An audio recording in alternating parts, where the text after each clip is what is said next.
Bismillahirrahmanirrahim. Assalamualaikum warahmatullahi wabarakatuh.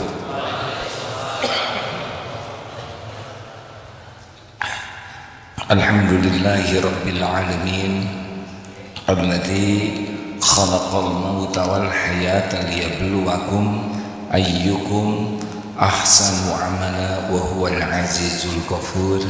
Allahumma shalli ala sayyidina Muhammad wa ala alihi wa ashabihi ajma'in. Ya Allah ya Sami ya Alim, Allahumma aftah lana hikmataka ya Rabb, wansur alaina rahmataka ya dzal jalali wal ikram. Duhai Allah yang maha menatap, berkahi majlis ini, limpahi kami dengan ilmu yang manfaat, ilmu yang membuat kami semakin yakin padamu, ilmu yang membuat kami menjadi ahli takwa.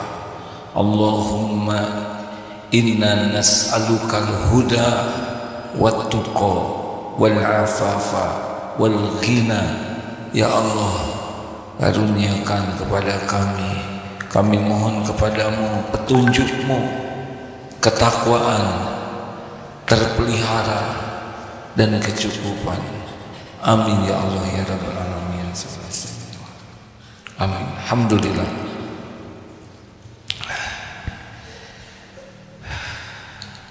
Hidup ini mudah dan susah tergantung Allah suka atau tidak kepada kita.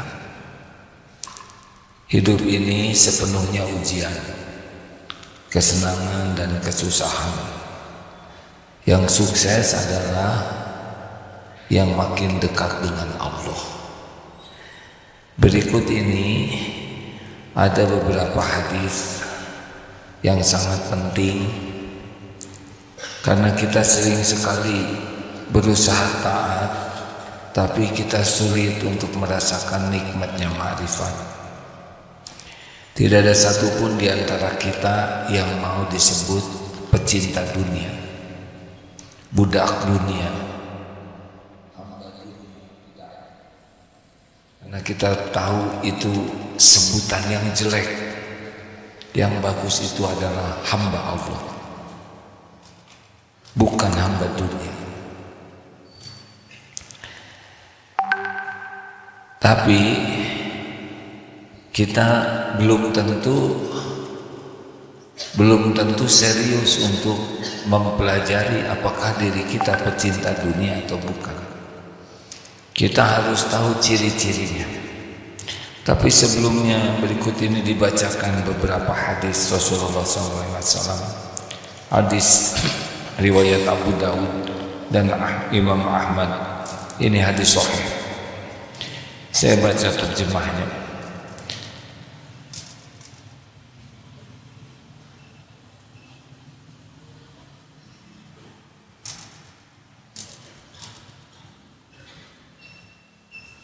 Dari Tauban radhiyallahu anhu, beliau berkata, Rasulullah sallallahu alaihi wasallam bersabda, hampir dekat masanya bangsa yang kufur kepada Allah saling mengajak satu sama lain untuk memerangi kalian umat Islam, sebagaimana sekelompok orang yang hendak makan saling mengajak menuju ke tempat hidangan makanan. Lalu seorang laki-laki berkata, apakah kita waktu itu jumlahnya sedikit? Rasulullah SAW berjawab, bahkan jumlah kalian pada waktu itu banyak, namun kalian menjadi buih sebagaimana buih di atas arus air yang deras. Allah benar-benar akan mencabut dari dada musuh-musuh kalian rasa takut kepada kalian, dan akan melontarkan ke dalam hati kalian waham. Lalu apa? Seorang bertanya, apa itu al-waham ya Rasulullah? Lalu Rasulullah bersabda, hubbud dunya wa karahiyatul maut, cinta dunia dan benci, takut akan kematian. Sekarang 1,7 miliar orang Islam di dunia ini. Jumlah yang sangat banyak. Tapi jumlah yang banyak ini akan membuat kita seperti buih. Ada tapi tidak bisa punya kekuatan. Dan Rasulullah mengisyaratkan penyebabnya adalah cinta dunia dan takut menghadapi kematian. Nah, orang yang ingkar kepada Allah tidak akan takut kepada umat Islam pecinta dunia dan takut mati. Tapi sebaliknya, mereka akan takut kepada umat Islam yang zuhud, tidak cinta dunia dan tidak takut menghadapi kematian. Kelihatannya yang ditakuti oleh orang Israel bukan umat Islam di mana-mana, tapi umat Islam yang paling zuhud dan paling berani menghadapi kematian. Di antaranya di Palestina itu. Tentang cinta dunia.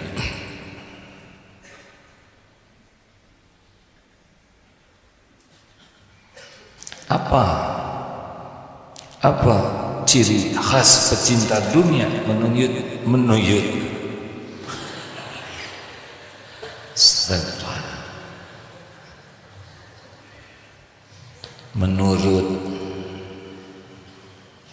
menurut Imam Ibnu Qayyim rahimahullah, muhibbud dunya, pecinta dunia, la tanfaku min thalath, tidak akan terlepas dari 3 min thalath.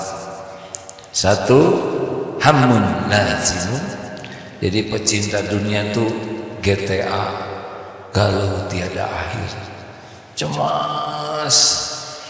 cemas dengan yang belum terjadi itu galau, menghadapi pilpres galau, menghadapi perjodohan galau. Pokoknya pecinta dunia itu cemas, galau tiada akhir, GTA. Kemudian yang kedua, wa ta'abun daimun, capek, hidupnya tuh ribet terus, sampai hari-harinya tuh urusan saja, masalah duniawi saja. BP7, bekerja pagi, pulang petang, penghasilan pas perlu kurang, capek. Jadi auranya tuh aura letih, karena memang duniawi kalau tidak dengan keikhlasan hanya bisa capek. Wa ta'abun daimun wa hasratun la tanfaqut. Dan yang ketiga, penyesalan yang tidak pernah berhenti. Jadi kecewa yang sudah terjadi, kok segini? Ini harusnya kita untung 10 miliar, kenapa hanya 9,9 miliar? Kecewa. Kok chatnya begini? Ini kok harusnya gak begini? Terus kecewa. Apapun yang sudah terjadi tidak ada syukur. Itu kata Imam Ibnu Qayyim. Hadis sahih riwayat Imam Ahmad dan Ibnu Majah. Rasulullah SAW bersabda, man kana di dunya hammahu, barang siapa yang tujuan hidupnya duniawi saja. Man kana di dunya hammahu faraqallahu alaihi amroh. Yang pertama, maka Allah akan mencerai berikan urusannya. Jadi hari-harinya tuh ribet aja. Ribet aja begitu. Para pecinta dunia tuh ribet saja. Apapun jadi masalah. Jadi ciri khas pecinta dunia menurut Rasulullah adalah Allah akan membuat urusannya itu cerai-berai, ribet. Jadi tidak nyaman sekali ya. Wa ja'ala faqrahu baina ainai. Dan Allah akan menjadikan kefakiran di pelupuk matanya. Takut miskin, takut kurang rezekinya. Ini stres nih. Makanya terus ngumpul-ngumpul, tidak mau bayar zakat karena takut berkurang rezekinya. Tidak mau sedekah kecuali diposting. Tidak mau wakaf, wah rugi. Dia tidak mau mengeluarkan karena takut berkurang. Oleh Allah tuh dibuat tidak pernah berhenti keinginannya untuk menambah. Jadi ini pecinta dunia. Nanti dijelaskan lebih detail. Dan walam ya'tihi minad dunya illa ma kutibalah. Dan tiadalah dia mendapatkan dunia, dan ia mendapatkan dunia menurut apa yang telah Allah tetapkan. Jadi sebetulnya dia dapat rezeki dia, tapi pakai stres, pakai yang tadi itu gelisah, capek, ruwet, dan tidak mau bayar zakat, tidak mau untuk menunaikan kewajiban hak orang lain pada uangnya itu, pada hartanya. Bagaimana kalau pecinta akhirat? Ada lanjutannya ini. Wa man kanatil akhirat niyatah, dan barang siapa yang niatnya akhirat, kalau tadi dunia ya cita-citanya, tujuan hidupnya duniawi, sekarang niatnya akhirat, apa yang akan terjadi pada dirinya? Wa man kanatil akhiratu niyatahu jama'allahu lahu amrah. Allah akan menghimpunkan urusan-urusannya. Jadi si urusan itu masalah pasti sama banyak ya. Cuma seperti puzzle akan nyusun sendiri. Perlu ini, ada ahlinya, perlu modal, ada yang modalin, ada hutang, ada yang ngelunasin. Pokoknya aneh tapi nyata. Kalau dikasih lagu begini, ting tong ting tong, ting tong ting, nggak ada lagunya gitu ya, itu ngarang aja. Pokoknya jadi mudah, nggak ribet.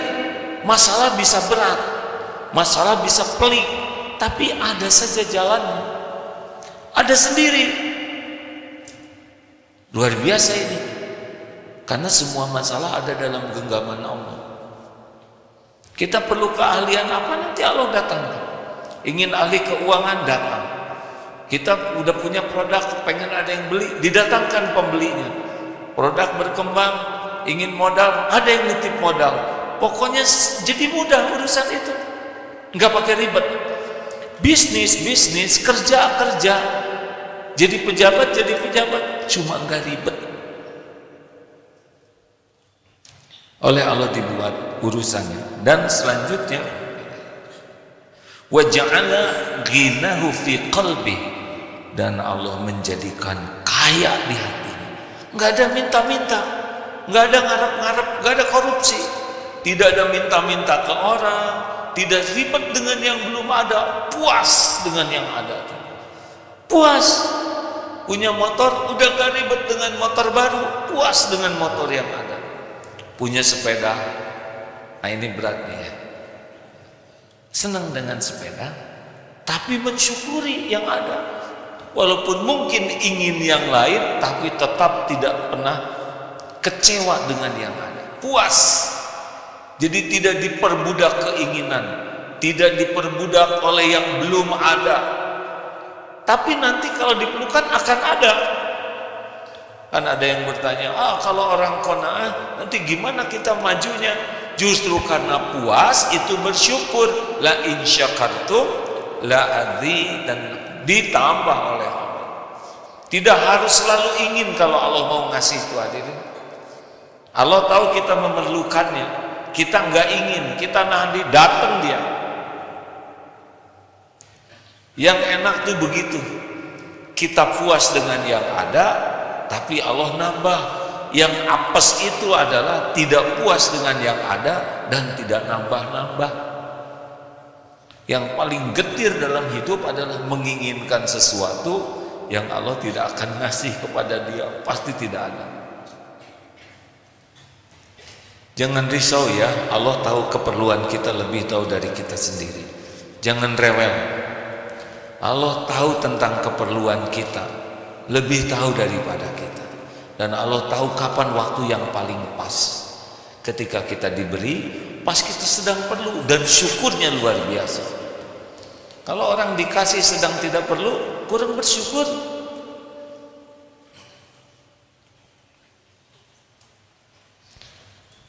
$20.000 besar atau sedikit?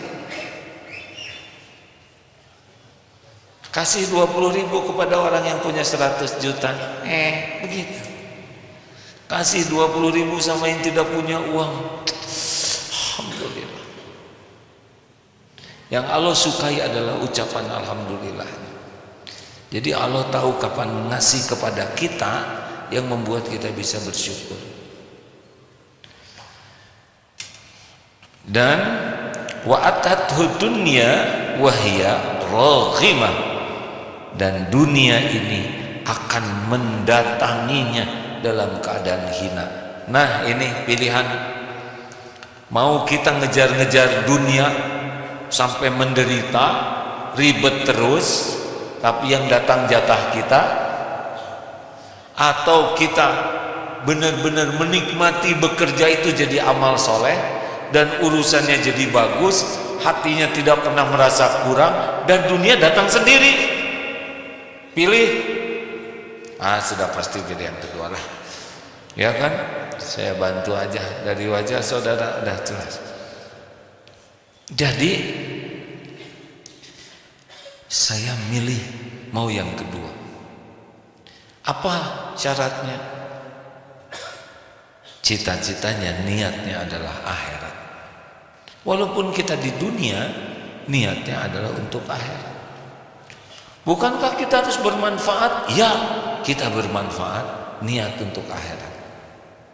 Kita sedekah, kita wakaf, kita nolong orang, kita memberi makan orang miskin, kita ngasih beasiswa, bukan untuk followers, bukan untuk konten, untuk bekal akhirat kita, keridhaan Allah Subhanahu wa ta'ala.